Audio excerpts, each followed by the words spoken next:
If you're tired of your puppy nipping your ankles and using your arm like a tug toy, this is the episode for you. Hi, my name is Brian, a professional dog trainer and owner and founder of Awoken Canine, an in-person dog training company based in Tampa, and the Virtual Dog Trainer, an online dog training company where we've been able to help over 1,000 dogs and their owners stop any problem behaviors, bring out the best out of their dogs, and make sure that their dog listens the first time.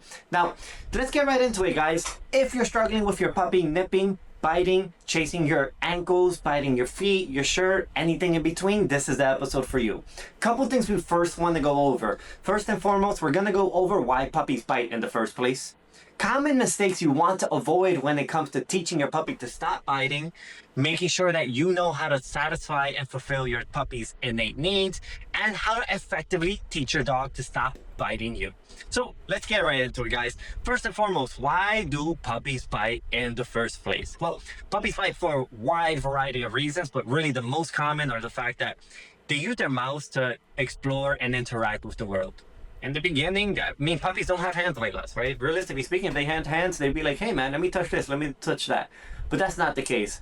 Puppies are very curious animals. They want to explore, they want to see what everything is, and they're going to use their mouth for that, right? That means they're going to put their mouth on you initially. They're going to go, what is this? What do I do with you? And aside from that, the second reason why puppies bite is really going to be the fact that they want to interact and play with you. That's how puppies play with each other, right? They don't understand, like, dude, I'm not supposed to bite your arm? What do you mean? This is how I play with my siblings, my litter mates, and every other dog I've interacted with, right? So they're going to do what's natural to them. That means, oh, I think that we naturally play like this. I bite your arm, maybe you roughhouse with me, and we want to make sure that we teach your puppy what is appropriate to bite on and what is not appropriate to bite on. So second reason why your puppy nips and bites is because he just wants to play. He goes, this is how we play. And your puppy doesn't truly understand how to appropriately play with you. The third reason is teething, right? If your puppy's teething, you're gonna see a way more active mouth. Your puppy's gonna put his mouth on everything and all that good stuff, and you're gonna notice that, like, he's a little all over the place because he's like, his gums are hurting, his teeth are growing in, he's losing baby teeth, and he wants to soothe that. Now, the next reason puppies nip and bite is due to their prey drive, right? Every dog is a little different, but if you have a dog with high prey drive, any movement is going to attract them and going to want to make them want to put their mouth on things. So hypothetically speaking, if you run, that puppy's probably going to run, chase after you, and want to put his mouth on you because he goes, everything inside his body is telling him, run, chase, put your mouth on that. So making sure that you understand your individual breed is going to be super important, especially if they have a high prey drive. Now that we understand why puppies bite, again, for main reasons, that's the way they interact with the world. They want to play and have that innate need. They're teething and high prey drive. What do we do about it? What mistakes should we avoid to make sure that our puppies, first and foremost, we don't unknowingly reward the wrong behavior and make the biting worse? So at first, we want to avoid roughhousing. Super important. That's one of the most common mistakes. If you don't want your puppy biting your arms, pushing him off, playing with your arms is not going to be the solution. Super, super important, because if you're playing with your arms and you're getting upset at your puppy for nipping and biting you, you're sending mixed signals. Your puppy's going to go, I thought I was able to bite your arm. I thought this is what we do. Because if in one moment you're playing with your puppy and you're allowing it, and then in the next you're telling your puppy no, you send mixed signals and creates confusion, meaning your puppy doesn't know when is this okay, when is it not okay. So first mistake is roughhousing with your dog or puppy. We do not want to roughhouse with our hands. Instead, give him a toy, a ball, something where he could put his mouth on. And we're going to go over alternative ways to teach your puppy to bite on the right objects. But for now, first and foremost, no roughhousing. It's the first and foremost mistake I see common. Second is making sure that you don't do any rapid hand movements, right? Puppies, especially if they have a high prey drive, Border Collies, Dobermans, German Shepherds, Malinois, dogs like that, they're attracted to movement. Meaning, if you move your body rapidly, if you go from doing nothing to immediately moving your hands all over the place, that is going to attract your puppy. Your puppy's gonna go, wow, that looks fun. I think I want to go chase. And ideally, we do not want our puppies to view our hands as a prey object. I don't want my puppy to go, wow, when you run, I chase those ankles. When you run, I grab those hands. So most important, you want to be aware of rapid hand movements, any rapid movement in general, because that is going to draw your puppy's attention. And third but not least, most important part that you guys want to avoid is simply not meeting and fulfilling your puppy's innate needs. You're not providing your puppy an outlet. Maybe you're not committing to the play. Super, super important, because if you're not committing to playing with your puppy and meeting his natural needs, what do you think your puppy's going to do? Well, your puppy's going to find an alternative way to meet his own needs. Guess what that alternative way usually is? It's usually chasing your ankles, biting your hand, biting your pants, biting that shirt, biting the leash, because he goes, well, nobody's interacting with me and meeting my needs. What do I do? Your puppy's gonna go, well, I guess I'll find something to meet an alternative way to meet my own needs. So super important, make sure that you provide your puppy with an outlet and you stay committed.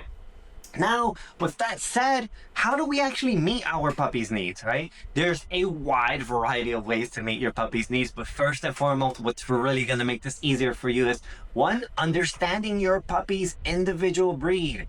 That's the beauty. If you have a specific breed, the best part about it is, breeds were specifically bred to find, to have specific traits and find certain behaviors reinforcing and rewarding. Meaning, example, like herding dogs, border collies, they like controlling things. They like chasing things. They don't really like tugging, but you see them control a flock of herd. You see them chasing frisbees, balls, and they thrive off of that. Same thing with Labradors. Now, take a Rottweiler or a German Shepherd. Well, breeds like that, you notice that, like, wow, dude, you naturally like putting your mouth on things, shaking on it, and thrashing. Well, I guess I'm gonna meet your needs by playing tug of war with you. So understanding your puppy's individual needs makes everything 10 times easier, because now you understand. You start understanding your puppy at a deeper level. You start understanding, I think I know what you want to do, how you like playing, and now that you understand that, your job is to go, cool, let me give you an outlet for that, right? If you have a puppy that likes, smelling things, give him an outlet to smell. If you have a puppy that wants to play tug of war, well, let me give you an outlet for that. Let me give you an appropriate outlet for that, so it's not my arms, my ankles, or anything in between. And the beauty about it is, like, every single breed has been selectively bred to have specific traits and find specific behaviors reinforcing, right? Some dogs like stalking more than actually catching or biting the object. Border collies. Other dogs prefer just like chasing it, biting it, thrashing it around. So you need to truly understand who your dog is, who your puppy is, what does he enjoy, what doesn't he enjoy. And the easiest way to do it is truly just observe. You really have to have observational skills. So example, I'm raising a puppy, he just turned 8 months old. And transparently speaking, he's a rescue. So when we first got him, I thought he was a Rottweiler, transparently speaking, because he had floppy ears, and one day his ears pointed up. Right, he had the same markings as a Rottweiler, and did genetic testing, and he's a cattle dog more than anything. He's like 57% cattle dog. The rest is like shepherd and border collie and some pit. But majority is like bulk of it's cattle dog. I started realizing that. Why? Because hey, when I see him play with my other dog, the first thing he does is shoot his head down and goes for the ankles. I'm like, dude, you don't go after anything else, but you go straight for the ankles. So that gives you a bit of insight. What does my dog enjoy the most? Does he like chasing? Does he like stalking? Does he like biting it? Give that to him, because if you don't, your puppy's gonna find alternative ways. Second thing, now that you understand what your individual puppy finds exciting, rewarding, play with him. Give him an appropriate outlet for that. So example, I realized, like, dude, my puppy likes stalking. He likes chasing things. Right. Initially, when I would play with him, he would get the object and he would be like, I don't want to tug with this, but I enjoy chasing it. I enjoy like running up to it, stalking it. So what do? How do I play with him appropriately if I know, like, hey, my puppy didn't want to play tug of war initially? Well, I literally just put the tug toy on a leash, and I made a drag, and then made a drag on the ground. It's kind of like a big glorified cat toy. My puppy started chasing it, and I noticed, like, wow, you committed to the game. Guess what stopped happening after that? Well, no more chasing of my ankles, no more chasing my cats, no more nipping my hands, because my puppy goes, I've had my needs met, man. There's no reason to even go chase after that cat. No reason to even go after your ankles anymore. I'm calm. I'm relaxed. Super important. Now that you are providing your puppy with an appropriate outlet for the behavior he wants, again, if he wants to play tug a war with him. If he likes chasing, throw a ball. If he likes stalking, just put the toy on the string and let him stalk it. Now that you understand what your puppy enjoys, here's what you want to do. Commit to the game. Yes, I'm telling you to commit to having fun with your puppy. Yes, super important, guys. Why? Here's a big mistake most owners do. If you only kind of like give your try playing with your puppy for like 2 minutes and then ignore him, and then your puppy bites your ankles, and then you give him a toy and play with him, like, what does your puppy learn? He learns, dude, you don't give me attention when I try playing with the tug toy or the rope or the appropriate object. You ignore me. You just give me the toy and ignore me. But when I bite your ankles and I bite your hands, you give me attention. What I want to do is make sure that if you start playing with your puppy, you commit to playing with him. Give him a good 10-15 minutes of just like me and you, we're playing. Why? Because if you don't do that, your puppy's going to go like, dude, I still have this energy. I want to go do something with it. I'm going to go find something else to do.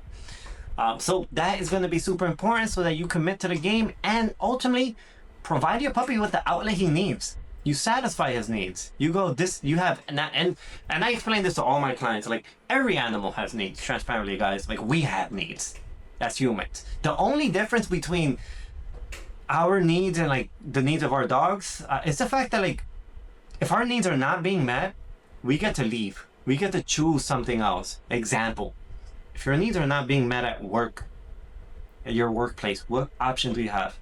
You could leave. Find a new job, find a new career, find a new job. If your needs are not being met by your significant other, what can you do? You can leave, find a different spouse, a different partner that's going to satisfy and meet your needs. What about our dogs? If my dog's needs or my puppy's needs are not being met, what option do they have? They go, well, I can't find another person to play with me. I can't do that. They can't just open the door and walk outside and go, dude, come play with me. No, they're going to go, well, I can't just leave the situation. I'm going to find different ways to meet my needs. So your job, this section is going to be arguably one of the most important parts. Actually commit to meeting your puppy's needs. Because why'd you get a puppy in the first place, right? It's to enjoy each other, to have fun. So actually enjoy the process, guys. Enjoy meeting your puppy's needs and understanding them. Now that we understand meeting our puppy's needs, how do we effectively teach our puppies to stop nipping and biting us and using us as a tug toy? First and foremost, here's a couple things you want to do. Again, we already know we need to meet our puppy's needs. Be proactive about that. Here's what I recommend. First and foremost, pick a specific environment where you're going to play with your puppy. I recommend outside, not inside the house. So a golden rule I teach all my dogs and my clients as well. You don't play inside the house. Inside the house, there's no high energy activity. You only get to have that high energy activity when we step outside the house or in the appropriate environment. So if I'm in the backyard, I have a word that tells my dogs, when I say this word, you get to bounce off the walls. The word I use is you want to play. When I say you want to play, like, dude, let's go crazy. Bounce off the walls, let's play this type of word, do whatever we want. I have a separate word that also teaches my dogs, dude, we're done. The word I use is that's it. When I say that word, my dogs and puppy, they stop. They come in, and we relax. There's no high energy activity inside. So the first and foremost, start teaching your puppy this environment. When I give you this word is when we could go crazy, play, go out, run off the walls, tug of war, all that good stuff. Also teach your puppy, like, we're done. So you could communicate to your puppy like, dude, this environment is where we remain calm. Because yes, puppies learn through rewards and punishment, dogs as well, but like they also make association through environments. Meaning, if every single day your puppy starts playing at 11 a.m. in your living room, guess what happens at 11 a.m. in your living room?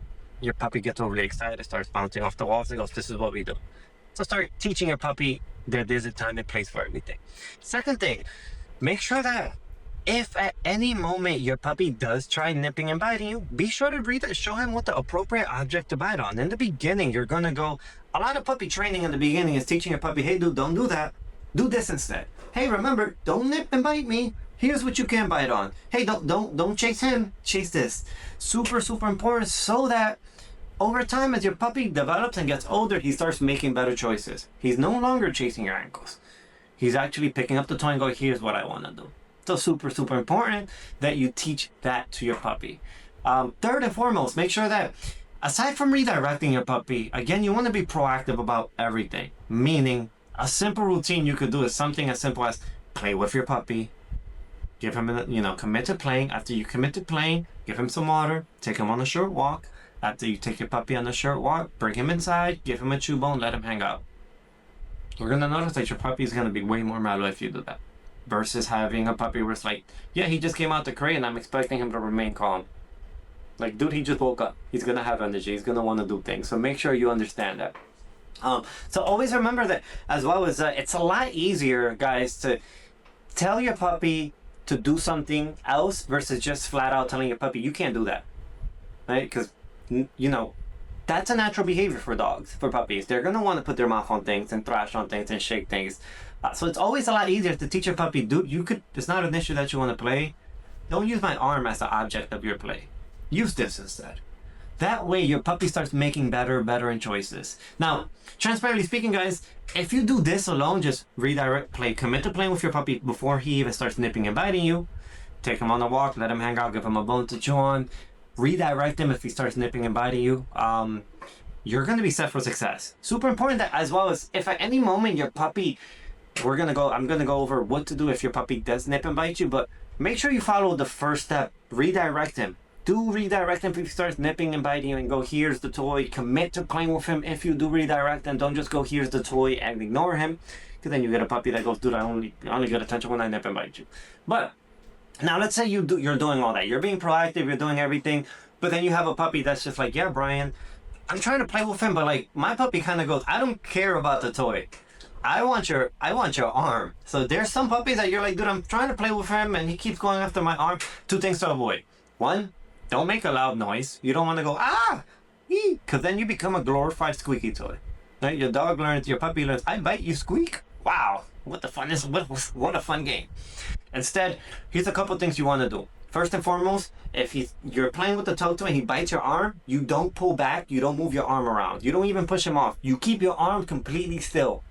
After I keep my arm completely still, I move the toy around. I go, no, this is way more fun. And for a good majority of puppies, they're going to let go of your arm and go, this is a game, I'd rather do that. Which is great. Once he bites the toy, you commit to playing with him. Now, there's going to be certain puppies that go, I really don't care about that toy. I'd rather bite your arms. And for puppies like that, transparently speaking, you just need to punish them. There has to be a consequence. And when I say punish them, it's nothing crazy. There's a couple things you could do. Literally, like your puppy bites your arm, I could literally just grab him by the top of his lip, curl it in, he bites down, he bites his own lip. He goes, damn, that felt terrible. Maybe I won't do that. After he stops, I go, here's something you can do. Second thing you can do as well is just press down on his tongue. My puppy bites me. I say, no, press down on his tongue. He goes, that's terrible. Every time my teeth go on you, there's something that I don't like habits. Super important because now your puppy starts making the connection. Putting my teeth on you is not good. Now, transparently speaking, guys, the most important part is the first portion, committing to play. Because if you just do the latter, he bites me, he nips me, and I curl his teeth and I press it, it's not going to solve the problem. He stops momentarily and then he goes, I have all this energy, I'd rather do that again. Because it's the only outlet I get. Instead, make sure that you commit to playing. So if you start playing with your puppy ahead of time, before proactive instead of reactive, before he wants to nip and bite you, you're already ahead of the curve. After that, here's something you could chew on. If at any moment he tries nipping and biting you, I go, nope, here's a toy you can do. And for those of you who have kids inside the house, make it a rule that every time your kids are running, they have a tug toy in their hand. That way, when they run and your puppy chases them, what do they bite on instead? The tug toy. Not their skirt, not their ankles, not their shoes, not anything in between. Because again, what do we know? When you run away from a puppy, they're going to go, wow, that looks fun. I'm going to go chase. And when they chase, what do I want them to put their mouth on? Put your mouth on this toy, not me. That way, over time, as your puppy develops and gets older, he starts understanding biting your arms is not good. Nipping your arms is not good. Instead, if I want to play and interact with you, here's the toy. Bring it to me. Let's play. But that's the big secret for today, guys. Transparently speaking, making sure that you don't unknowingly reinforce the behavior. So make sure that you don't move your arms around. You don't just run away with no toy, because then your puppy is gonna view you as the object of play. And instead, I want my puppy to understand like do this. So big secret for today, guys. Make sure you meet your puppy's innate needs. You commit to playing with him before he even has that reaction of trying to go crazy and nip you. 2, after you commit to playing with him, meeting his innate needs based off what he enjoys, the second thing you want to do is make sure that if he does nip you, you redirect him to the appropriate object. Super important. You tell everybody in the household to do that. No roughhousing with your hands. And if he does nip you, here's the object you could bite. Not me. Once he bites the right object, the tug toy, the rope, whatever it is, you commit to playing. You're tugging a war with him. You're letting him win. You're doing all that good stuff. So your pup goes, oh, this is way more fun than biting your arms. And then for a select few of puppies that do try nipping your arms, you just say no. There's going to be a consequence. I go, nope, don't bite my arm. Curl his lips in. He stops. Great. Let him hang out. If he does it, no. Press down on his tongue. He stops. Great. Here's the toy you bite on now. Super important to stay consistent, guys. And I guess the biggest thing I would be aware of as well is making sure that you meet your puppy's needs. I think the biggest caution that we want to have here with certain breeds as well is we don't want your puppy thinking that if I bite you, I get to play, right? We don't want that. So you don't want to become a squeaky toy. So initially, if you have one of those dogs that is just like, Brian, I'm offering the toy, he's not chewing that, he's nipping, I tell him no, knock it off. And again, there has to be a consequence for that dog. The way you simply apply a consequence, again, is pretty straightforward. He bites me, I go no, curl his lips in, he stops, let him hang out. And then you redo whatever you did right before. I move my hands around. He didn't bite me. Great. Toy. All that good stuff. So your puppy understands, oh, biting you doesn't start the game. Biting you is terrible. It stops the game. And instead, the only time I get to play is when I bite the object. That's the big secret for today, guys. If you guys enjoyed this episode, feel free to share it with anyone who's getting nipped, bit, and treated like a tug toy by their puppy. It's going to help them out. Or, dude, maybe you're visiting someone's house or you're struggling with your puppy nipping. Feel free to share this episode. That way you can set you or your friend's puppy up for success, and they don't have to have bite marks all over their body. And we'll see you guys in our next one.